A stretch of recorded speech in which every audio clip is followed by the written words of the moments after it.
Toujours always means always, right? Well, pas toujours. If that sounds confusing, ne t'inquiète pas. In this video, we're going to talk about the 4 main meanings of toujours I hear in everyday French, with plenty of example sentences. Du coup, si t'es prêt ou prête, c'est parti.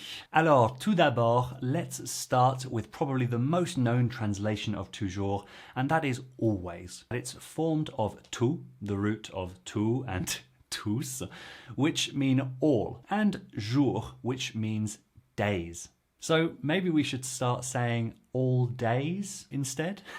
Shall we start a petition to change it? Let me know in the comments. Bref, always can mean every time in a repeated event, such as in the sentence Il est toujours en retard. C'est un vrai problème. Il est toujours en retard. C'est un vrai problème. À chaque fois is a good synonym for this and would go at the end.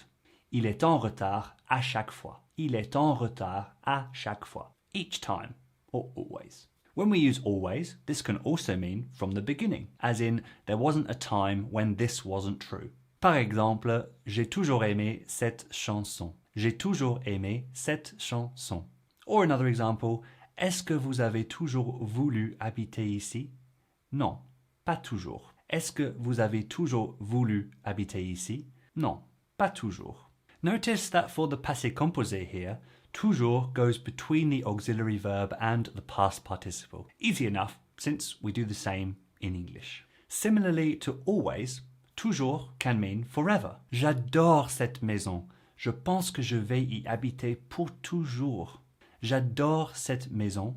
Je pense que je vais y habiter pour toujours. I love this house. I think I'm going to live here forever. In this case, some synonyms of toujours would be toute ma vie, à jamais, and à vie. Of course, we often say forever when we just mean we can't imagine a time where the situation is different.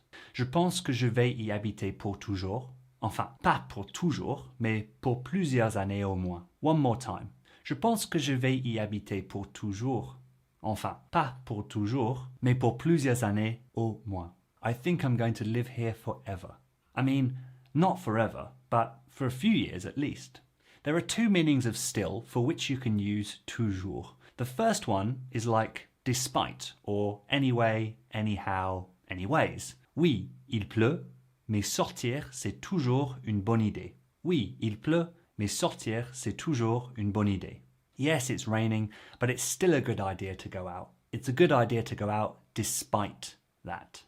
Non, lui, il vient pas, mais on est toujours 4 sans lui. Ça suffit. Non, lui, il vient pas, mais on est toujours 4 sans lui. Ça suffit. In this sort of situation, I usually go with quand même for this meaning of toujours. I just hear it more often in my life, so I've started to use it. If you want me to do a video on quand même and all its meanings, let me know in the comments. It's a very versatile expression. Ensuite, the other meaning of still is to describe an ongoing situation. It's still happening. For this, we can use toujours as well. This really confused me when I first arrived in France because I had learned that encore meant still, and since toujours meant always to me, I couldn't see the connection.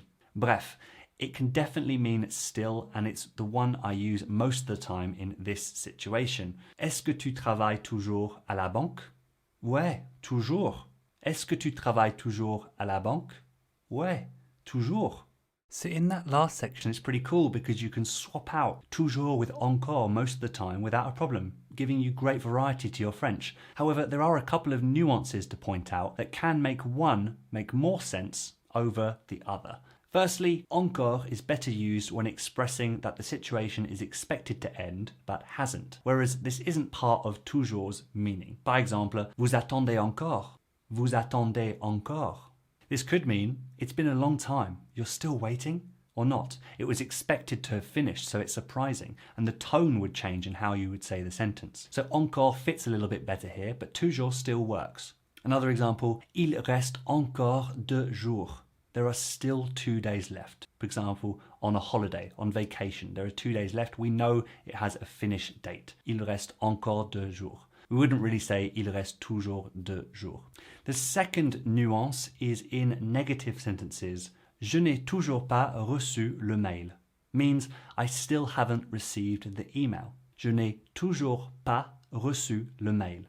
Contrast that with je n'ai pas encore reçu le mail, means I have not yet received the email. As you can see, a subtle nuance between the meanings, but also the toujours goes before the pas, whereas the encore goes after. Toujours pas reçu and pas encore reçu.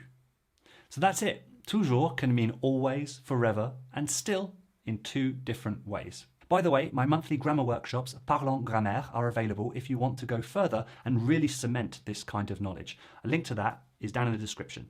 And go and watch this video all about the 6 meanings of encore next. I think you're really going to appreciate it if you've enjoyed this one until the end. Merci beaucoup to all my backers on Patreon and here on YouTube for making this video possible. À la prochaine tout le monde. Bon français. Ciao.